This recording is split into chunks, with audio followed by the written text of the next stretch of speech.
Hey, well, Jordan was right. Today out in Austin, it was brutally hot outside, but almost perfect because Kohama, the undefeated team in 3A, maybe the hottest team in softball, played today.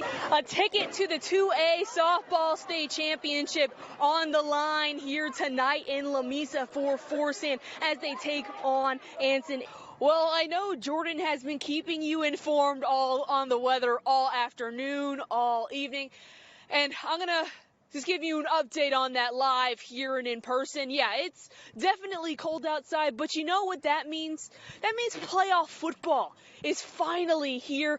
May baseball can be defined by a number of things. Here lately, it feels like it's been weather delay. Well, tonight was about more than just the moms showing off their skills on the field. It was about strengthening a bond with their sons. Oklahoma putting the fans through a nail biter this time around in the state semifinal game.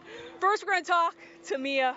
You hit the walk-off double that ends up making this whole thing turn into a trip back to the state title game. Well, every new Rockhound season brings different storylines that mold how fans engage with the team. No different here in 2024. Permian Basin football is, of course, known for its traditions of excellence, which permeates beyond a high school career. But no matter how far these athletes go, there's always that connection to the town that helped build them.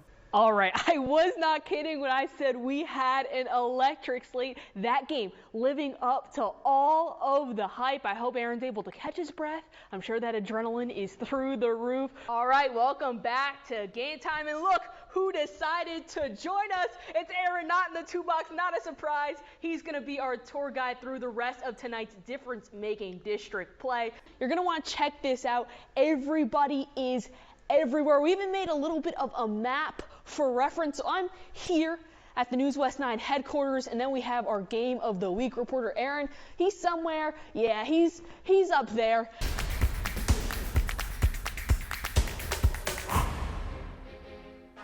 This summer is bringing new beginnings as coaching changes hit our local high schools and colleges.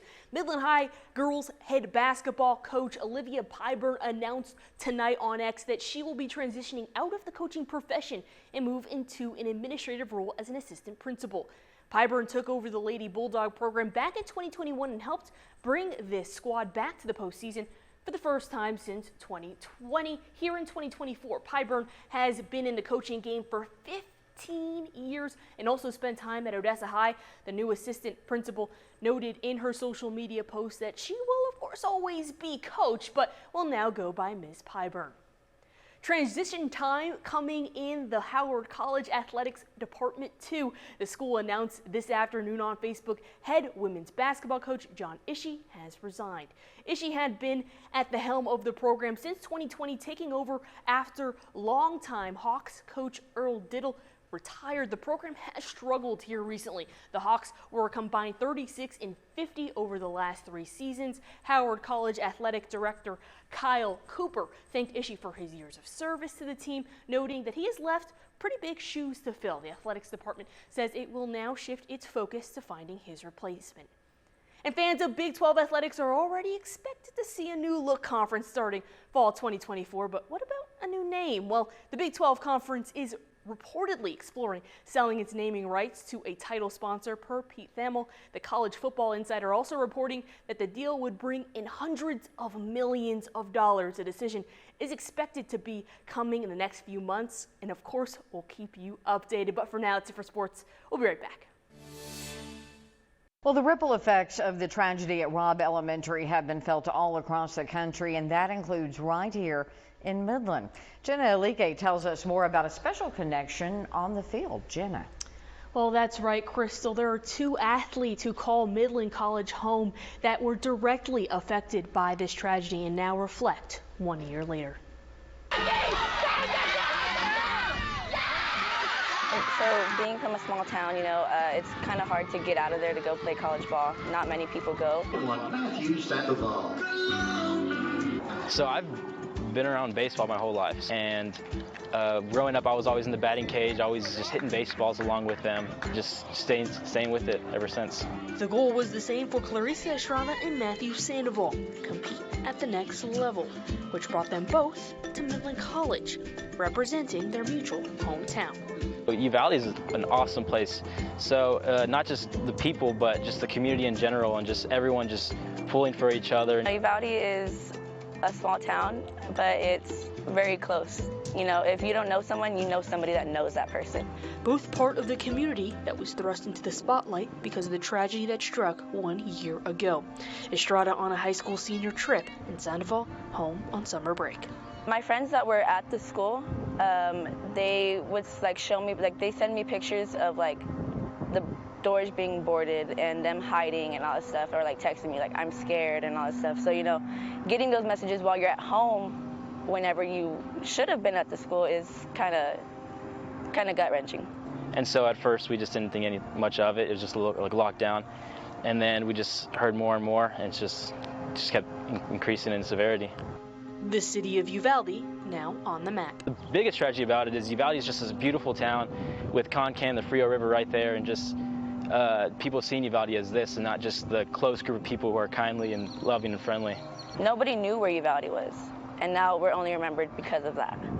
And so it's kind of hard because, like, I think people that live in Uvalde, we really do take pride in living there. Now these two Midland College athletes take it upon themselves to show people another side of Uvalde, carrying the 21 lives lost with them. I know that a lot of those kids, they played sports, and being able to come to the next level and play, it's all for them. I wear number 21 on the baseball field, and it just means a lot more now. I've worn it the past 2 years, but now it just means so much more. Just knowing these families and just knowing the events that took place, just kind of playing for something else other than the sport of baseball.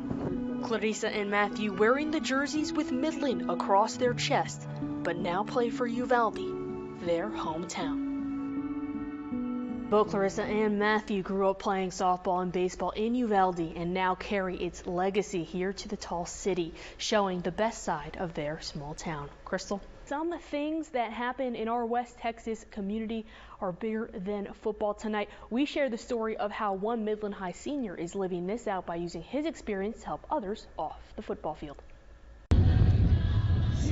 There's a lot of memories here at Memorial Stadium for Midland High's Jackson Kidd, hitting the practice field with his teammates and most recently adding public speaking to the list. I think that if I didn't do it, I would regret it later on in life, and I didn't want to look at it as a missed opportunity, and I wanted to be able to share my story in case it inspires some people. Kidd faced an unexpected turn in his story that would change his life just as he was entering his senior season for the Bulldogs. August 12th, I think our scrimmage started at 10, and literally 7 plays in, I was coming down to make a tackle, hit the ground, couldn't move for about 8 seconds, and got up, and I told my trainer that I was fine and that my neck was just sore. And then for 3 plays, I went in for punt and then came back out because my head just felt like I couldn't hold it up, and it felt like a bobblehead. The defensive back suffered a fracture in his C5 vertebrae and needed surgery, ultimately leaving him asking the question if he would still have a chance to suit up for his final season.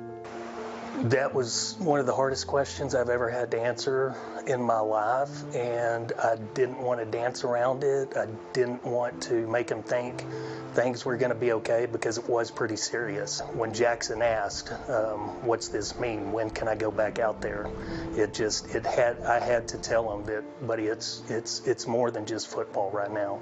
And it was Kidd's belief in something bigger than himself that served as an anchor during this stormy time in his young life. My faith has just helped me. I mean, I could have went off the deep end after this injury. My senior year didn't go the way I wanted it to, and I could have just gave up, but I found comfort in my faith. Wednesday night at Permian Basin FCA's Fields of Faith event in Midland, Kidd walked onto the same field where he broke his neck. this time without a helmet or with a story to tell It would take about an hour to get the results back. and a message to spread. If they're going through a hard time, I hope that, they don't rely on themselves. I hope that it inspires them to turn to God and not try to take it upon themselves to get through a trial or a rough time. Most people, when they're giving a speech, they start out small, but he went out there in front of a lot of people and did a great job, and I hope it touched some people tonight. And I know a lot of you have heard about Jackson's story. He and his dad, Cody, also mentioned how much the Midland community came together through their tough time and credits it for helping them get through the hard season.